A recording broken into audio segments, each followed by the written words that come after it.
Me llamo Julián Centella, por más rato soy cantor. Nací en la vieja Pompeya, tuve un amor con ella. Me llamo Julián Centella, su seguro servidor. Me llamo Julián Centella, y yo casé de Guadalajara. Hola, buenos Hola. días. Buen día. Buen día. Hola, ¿qué tal? Buongiorno, Italia, buenos días, Argentina. Estamos escuchando, hoy parece que vamos a hablar de Julián Centella.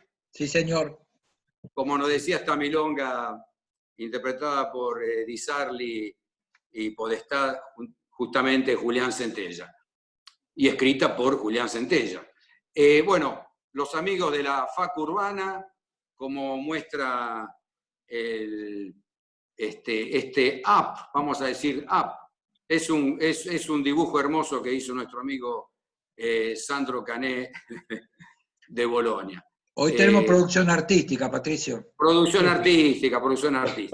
Alejandro Molinari y Roberto Martínez del Foro Argentino de Cultura Urbana. Ahí está, mira. Hola. No, sí, esto. Tenemos la charla. De nuevo, Roberto Martínez. Falta saber de quién. Sandro Cané, que ahora va a aparecer. Pero primero me parece que hay una sorpresa prima di questo. Questo. Ecco. Parleremo di Julián Centella. Nato come Amleto. Hola, Sandro. Ciao, Sandro. Bueno. Ciao. No, abrió la ventana. Sì. No, ci tengo a dire che questo è un dispositivo elettronico che ho perfezionato. Mi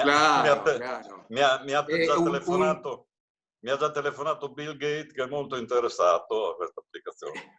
La tecnologia è la ultima app di avanguardia che è stata creata.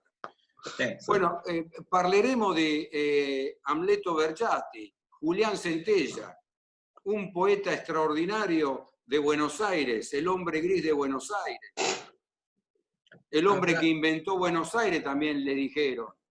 Y qué paradoja, ¿no? Il paradosso è questo. Lo digo un poco en italiano, un poco en castellano. Sí. Quiero que todos entiendan que nosotros, en este momento, estamos más cerca nosotros, hablo de Sandro y yo, que vivimos en Bolonia, de dónde nació Julián Centella, porque Julián Centella nació a 100, 150 kilómetros acá de Bolonia, en Borgotaro, en la provincia de Parma. Qué paradoja, ¿no? Este personaje che ora nos va a explicare Sandro Cané, adesso Sandro Cané ci racconterà un po' dove è nato, quando sono andati via dall'Italia per trasferirsi a Buenos Aires e da lì diventare con il tempo uno dei poeti più importanti del tango. Sí. Bueno, estamos contando esto, lo dije en italiano, no sé si lo dije en castellano, pero repito, estamos más cerca nosotros. Ya lo dije. Otra, digamos, un comentario a la paradoja. Carlos Gardel, el inventor del tango, nació en Toulouse. Claro, ¿y hay alguien más argentino que Carlos Gardel? Pero, ¿hay alguien más porteño que Julián Centella? No, exactamente. Sí. Pero déjame sumarle otro elemento para entender si es que es posible entender esta cosa tan rara que somos los argentinos de tantas mezclas. El sonido de Buenos Aires es el sonido del bandoneón, que viene de Alemania. Entonces, todo esto hace... por ahí Julián Centella es parte... sì, no, claro, no, abbiamo cominciato a dire di questo paradosso che siamo più vicini noi, qua da Bologna, in Italia, dove è nato Julián Centella, che loro che sono a Buenos Aires, e Julián Centella è stato il poeta straordinario della porteñidad, del lunfardo. Un altro paradosso è Gardel, come dice Alejandro Molinari, nato a Toulouse, e chi c'è più argentino di Carlos Gardel? E adesso Roberto Martínez dice il bandoneón, lo strumento che identifica il tango, viene dalla Germania, quindi questa cosa stranissima che abbiamo noi argentini e che ha il tango. Ma infatti Ustedes saben que hay una frase por ahí suelta que dice que los argentinos somos italianos que hablamos castellano. Y bueno, son esas frases. C'è una frase che dice che gli argentini sono son esas italiani frases che parlano spagnolo. Son esas frases abarcativas que, sí, que no siempre frases, sí. No son la realidad.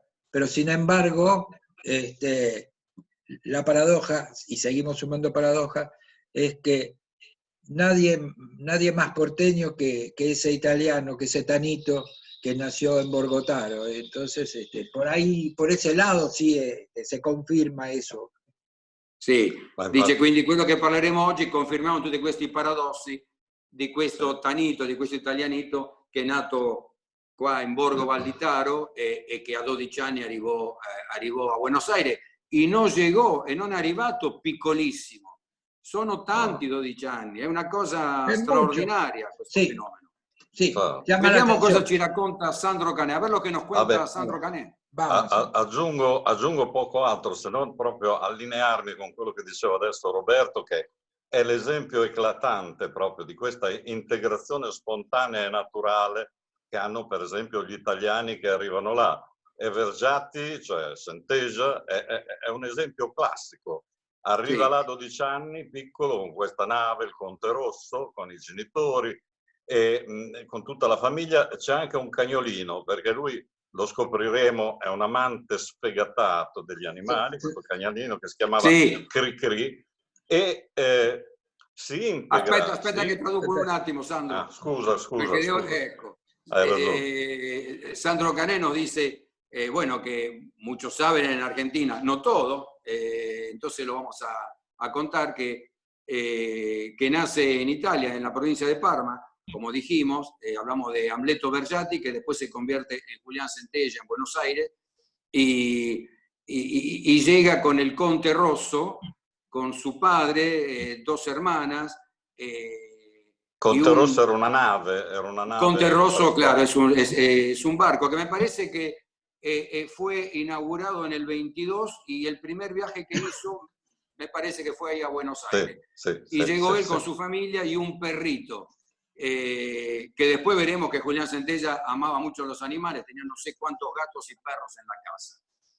Y bueno, y aparte Julián Centella, que el grande poeta lo que es, pero a Sandro también se enamora de Julián Centella por todas estas características, pero también porque ama mucho a los perros y a los gatos, porque Sandro también en su casa tiene un perrito y un gatito.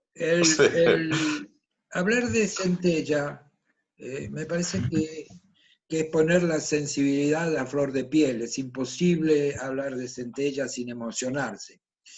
Y eso que dice Centella, que vino en el Conte Rosso, es tan fuerte que quedó como frase, porque era muy común, ahora ya se ha perdido eso, pero cuando alguno se iba de algún lado, decían, me tomo il Conte Rosso y listo. Ah, questo qua non lo sapevo, in un momento, ora meno, però in un momento era così afferrata questa immagine del Conte Rosso che a Buenos Aires si diceva, magari quando uno se ne voleva andare per un po', dice, adesso mi prendo il Conte Rosso e poi chissà quando torno. Dai, bello sta cosa. Era diventato come un simbolo. Questa charla che facciamo informale è una scatola di sorprese, speriamo per chi ci ascolta, ma anche e soprattutto per me, per noi. Es una caja de sorpresa esta charla que hacemos. Esperemos para la gente que nos escucha, pero sobre todo para mí y para nosotros. Traducirle perfecto en lunfardo la frase. Se tomó il Conte Rosso e rajarse. Sì, dice la frase mi prendo il Conte Rosso vuol dire me ne vado via, scappo. È lunfardo, me rajo. Sí, entonces más o menos como me rajo. Si estabas en la esquina a las 3 de la mañana y veías que venía la cana, me tomo el Conte Rosso, podría haber dicho. Sí, te tomás el Conte Rosso, te rajás. Ahora, esto está hecho scappare proprio, se arriva la polizia, dice andiamo, prendiamo il Conte Rosso. Scappiamo. Sí, pero vos sabés que, como esta es una charla informal, podemos decir todas estas cosas. Yo creo que se los estamos haciendo a propósito esto, porque si hay algo que les cuesta a los italianos es hacer la R. Por eso In che Dammi un esempio, dice, adesso lui dice che ci prende in giro agli italiani perché dice quello che gli costa agli italiani è dire la R, la doble R. Sí, claro. Sí. Si dice, no va a decir nunca Sandro se rajó, no le sale. Ah, no, sì, ok. Sì, perché qua in Argentina diciamo se rajó con una R prepotente. Se rajó, se ne andò. Bueno, volvamos a Centella. Volvamos a Centella. Sí. Voy a decir una pequeña cosa, pero creo que es importante. Porque Centella, bueno, hablamos el hombre de Buenos Aires, el hombre gris de Buenos Aires, un porteño de su ley. Pero Centella fue uno de los más grandes poetas, digamos, que tuvo la Argentina. Como su poesía fue prácticamente lunfardo, no ha sido reconocido por las academias, por la élite, digamos. È stato un grandissimo poeta in Argentina, scriveva in lunfardo e forse per quello non è stato riconosciuto da chi doveva riconoscere questo grandissimo poeta.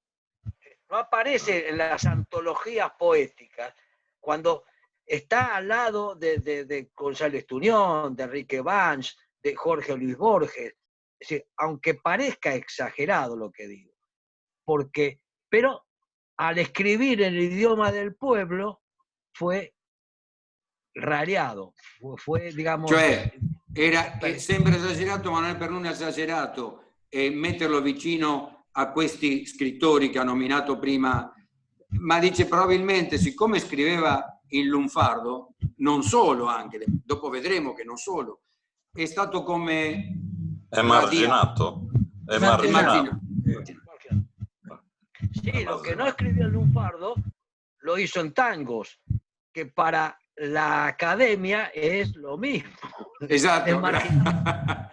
Io quando ho detto che non ha scritto solo in lunfardo, perché quando non ha scritto in lunfardo ha fatto dei tanghi, che lì non sono i testi del tanghi che ha fatto Centella, non sono in lunfardo, sono in un perfetto spagnolo, ma giustamente ci dice Alejandro, però siccome ha scritto spagnolo nel tango, era come scrivere lunfardo nella poesia, era tango allora anche se certo, giusto.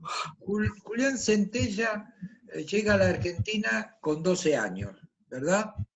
Él cuenta en el poema que viene porque el padre se rajó de Italia. Sí. Se tomó el Conterroso. Se tomó el Conterroso. Pero ahí, lo que nos gustaría, que ustedes ya que son vecinos del pueblo de Centella, que nos cuenten un poco, porque es extraña la llegada a Buenos Aires, porque el padre era periodista y de un diario, así que hay toda una historia allí que nos gustaría que ustedes nos cuenten, que son vecinos. Adesso hay un diario muy ligado a un partido, bueno, ¿por qué no nos cuentan un poco de todo eso? Sì, adesso Sandro Canè ci racconterà, e ce lo sta chiedendo anche Roberto, di perché sono poi dovuti andare via. Suo padre era un giornalista. Sì. Suo padre era un giornalista, scriveva su un giornale socialista e stava però arrivando il ventennio fascista qua in Italia, per cui lui prima si trasferisce a Genova, poi da lì scappa via. Evidentemente per lui l'aria non era buona perché si stava preparando quel periodo storico che ben conosciamo, dove le libertà di espressione, eccetera, cominciavano ad avere delle difficoltà e chi era di idea diversa aveva dei problemi. Perché lui prende la famiglia, tutti quanti, compreso il cane, e va in Argentina. E l'Avanti? Lui lavorava per l'Avanti? Credo di sì, non sono sicuro, ma credo di sì. Era un periodista, trabajaba para un periódico socialista, era idea socialista, pero en ese momento nacía el periodo fascista. Pero yo tengo entendido, y confírmenmelo ustedes, yo tengo entendido que ese periódico Avanti, que era el periódico del Partido Socialista, en algún momento había sido dirigido por Mussolini, quando Mussolini era socialista. Sì, lui era un socialista, ha lavorato all'Avanti, adesso io non mi ricordo se era il direttore o meno, ma sì, è vero, ha cominciato la sua carriera lavorativa e poi politica dall'idea socialista, lavorando nell'Avanti, dopodiché c'è stato tutto il periodo. Traducilo, Patricio, por favor. Sí, no, estamos hablando justamente porque también Mussolini, que después creó el ritmo, trabajó en el Avanti, era un periodista, no sé si que fue director. Fue director, de Avanti de Milano. Sí, exactamente. Pero después hizo una inversión a U y fue para toda otra dirección, ¿no? Bueno, y justamente una de las víctimas, digamos, de esta dictadura fue el padre de Julián Centella, que, como decía Sandro, se transfiere a Génova, pero también se siente apretado y de ahí se toma il Conte Rosso y se tuvo que rajar para Argentina. L'aspetto per me commovente è che quest'uomo, che evidentemente era erudito, istruito, era un giornalista, arrivando in Argentina, non essendo padrone della lingua, si converte e si mette a fare il falegname appunto, per guadagnare, per la famiglia, e non farà più il giornalista, farà il falegname. Que es una cosa que nos conmueve, porque él le gustaba escribir, era de ideas anárquicas, de ideas socialistas, en ese periodo estaban muchos anárquicos, pero llega a Buenos Aires y está este muro, esta pared del idioma, y no puede ejercer el periodismo. Y se convierte en carpintero, y toda su vida trabajó de carpintero para poder vivir. A mí eso me merece una reflexión, que es la siguiente. Centella y su familia no fueron inmigrantes comunes, porque el común de los inmigrantes, la mayoría, venían de zonas rurales, de pueblos pobres, con baja instrucción, que no es el caso de Centella. Y una de las características que tenía Centella, reconocido por todos, más no por la cultura oficial también, como decía Alejandro, es que era un hombre muy leído. Julián Centella era una persona con una sólida formación literaria, con una sólida formación intelectual. Y yo creo que esa debe ser herencia de su padre, porque no cualquiera era periodista. Sicuramente. Certo, perché era un po' un'anomalia, cioè di solito arrivava in Argentina la stragrande maggioranza di gente che veniva molto umile, braccianti, e invece insomma, il padre di Julián, il padre di Amleto Vergiati, era istruito, erano gente di una grande istruzione, di una grande cultura, e quindi probabilmente dopo Julián Centella ha ereditato questa propensione del padre. Porque Julián era un hombre muy culto. Julián Centella era un hombre muy culto. E deve essere una cultura che poi si è fatto da solo, perché nella scuola secondaria è stato espulso per cattiva condotta, quindi evidentemente è una cosa che lui col padre o per conto suo, insomma la cultura se l'è fatta da solo, perché ha lasciato la scuola molto presto. Mi anticipó, porque cuando dijimos una persona muy culta, muy leída, pero mirá la cosa, él cuando hace la escuela secundaria, lo echan por mala conducta. Pero esto no es que le trabó esta cosa de ser lo que fue, de ser una persona de cultura, que fue una persona muy leída. En Buenos Otra Aires, paradoja. En Buenos Buenos Aires, la época en que llega Centella, hay, digamos, hay dos grupos literarios importantes, el grupo de Florida y el grupo de Boedo. De Florida más accademico, il de Boedo popolare. Sì, c'erano due gruppi letterari molto importanti in quel periodo lì a Buenos Aires, il gruppo de Florida come por ser calle Florida, y che erano intellettuali aristocratici, diciamo, e il gruppo de Boedo, che erano de literatura popolare. Es decir, aunque él era muy chico, se relaciona con la gente de Boedo. De ahí también proviene su afición a la cultura. Por ejemplo, alguien muy importante, el grupo de Boedo, relacionado con el tango, fue José González Castillo. Sì, un poeta, uno scrittore di testi, José González Castillo, faceva parte del gruppo de Boedo. E lui, anche se Julián Centella, che era piccolo, nonostante questo lui ha frequentato quel gruppo lì, quindi lì ha assorbito tanta roba. Perché vivia nella zona, in Boedo. Certo, sì. Dobbiamo dire che lui abitava nella zona, abitava in Parque Patricio, ma che confina con Boedo. Eso también explica que, pese a que no termina el colegio, tiene una cultura literaria importante, tiene una afición. Certo, anche se non finisce la scuola, aveva una preparazione culturale importante, dovuto senz'altro a queste frequentazioni. ¿Cómo debe haber sido la infancia, la primera infancia, me pregunto, y a lo mejor ustedes nos pueden ayudar, porque para nosotros la figura de Centella tiene un valor extraordinario y entonces nos gusta conocerlo. Dice, ha un valore eccezionale la figura di Centella, dice, come sarà stata la sua infancia? Entonces, de pronto nos gustaría imaginar cómo fue esa infancia, cómo era esa infancia en un pueblo del norte de Italia. Imaginar ese chico, ¿no? Nosotros tenemos la imagen del porteño.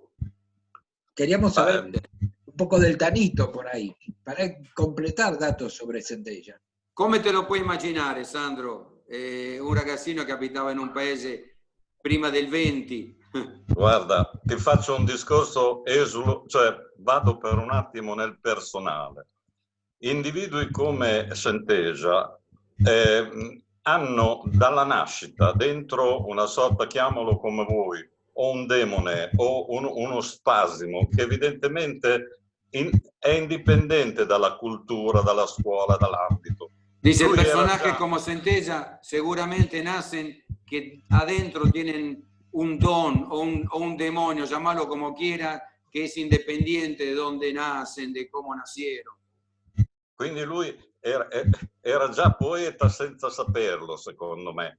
E le persone come lui, proprio per effetto di questo demone che hanno dentro, questo demone prima o poi viene fuori e questa sua scapestratura, no? Questo suo rompere con la scuola, è la dimostrazione di qualcosa di grande che aveva dentro e che non sapeva ancora come esprimere.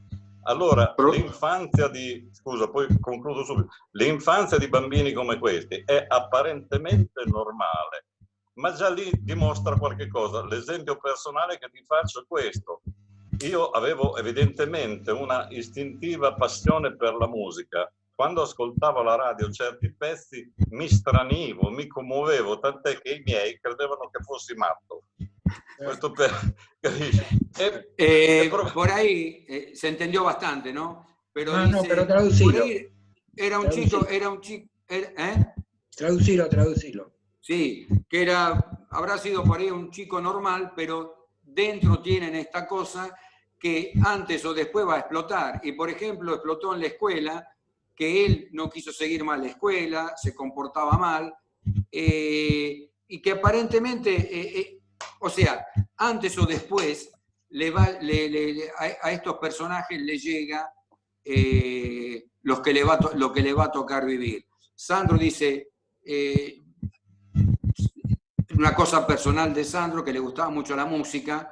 Sandro también le gusta la pintura, o sea, es un artista ecléctico, como digo siempre.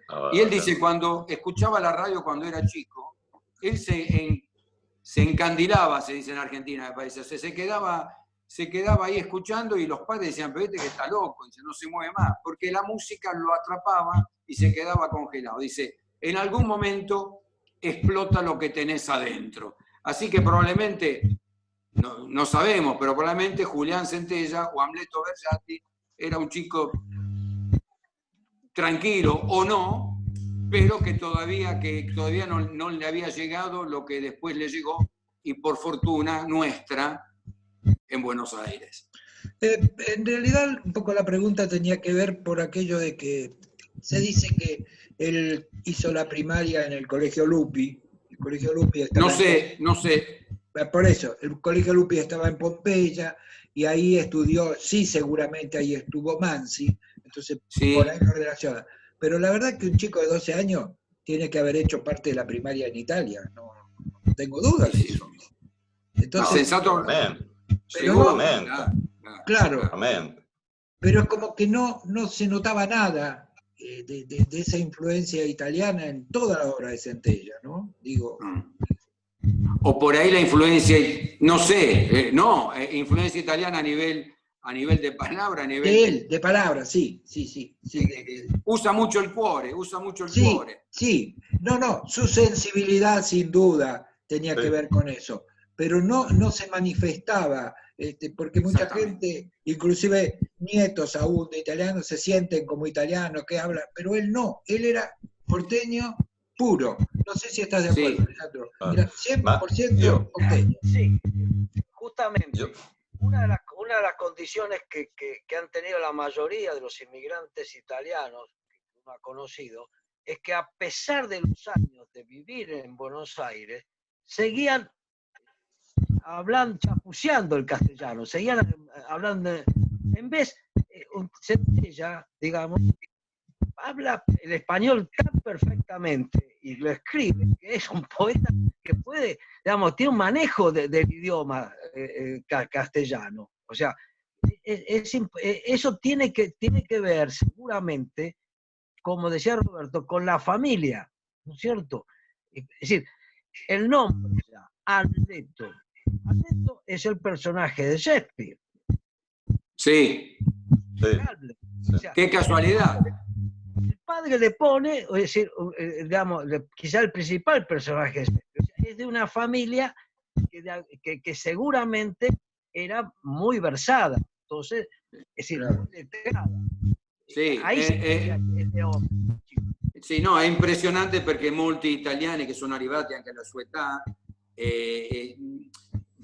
non facevano fatica a staccarsi, no? dalla lingua originale, dall'italiano, o sea, si notava. E invece in questo caso è incredibile perché è un porteño più di altri portegni nati lì, quindi probabilmente la famiglia veniva con una base di molta cultura e quindi questo gli ha permesso di fare ciò che ha fatto. Era tan porteño Centella, que dicen que Troilo lo llamó el hombre gris de Buenos Aires, era tan porteño que hay quien dice que inventó Buenos Aires, no es una figura retórica, una fantasía, pero en realidad su poesía, que tiene algo de surrealismo, aparece en la ciudad, él refleja una ciudad real, pero también creo yo, entiendo yo, que refleja una ciudad que él imagina, él crea una ciudad distinta. Él crea personajes. Hay una mezcla de cosas muy profunda en toda la poesía de Centella. Coincido plenamente con lo que dice Alejandro. Centella ha sido un grandísimo poeta, del que, insisto, es imposible hablar sin emocionarse. Pero déjenme contarles algo más. Pará. Algo práctico. Traducí y después digo. Giornata dura. Centella, Troilo l'ha chiamato l'ombre gris di Buenos Aires. Julián Centella ha battezzato Troilo il bandoneon maggior di Buenos Aires.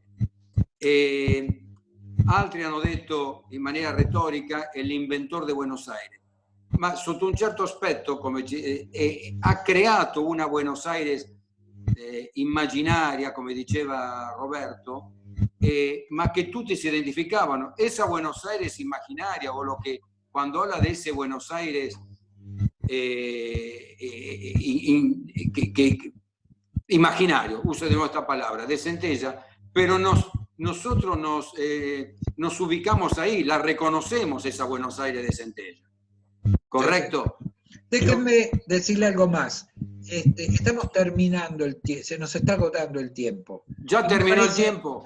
Que no hemos hablado de la obra de Centella, que es lo que nos conmueve, mostrar cómo era y demás. Por lo que yo les propondría que aquí terminemos esta charla y entonces hagamos una segunda charla donde nos ocupamos. Allora, incredibilmente questo tempo è finito.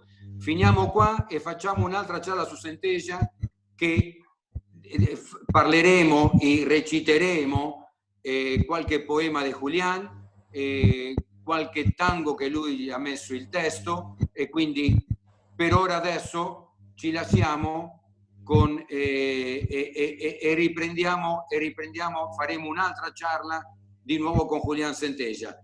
Bueno, termino, ¿ya nos saludamos? Ya nos saludamos y volvemos. ¿Cuánto nos queda? Nada. Nada prácticamente. Nos vemos ahora. Ciao. Chao. A dopo.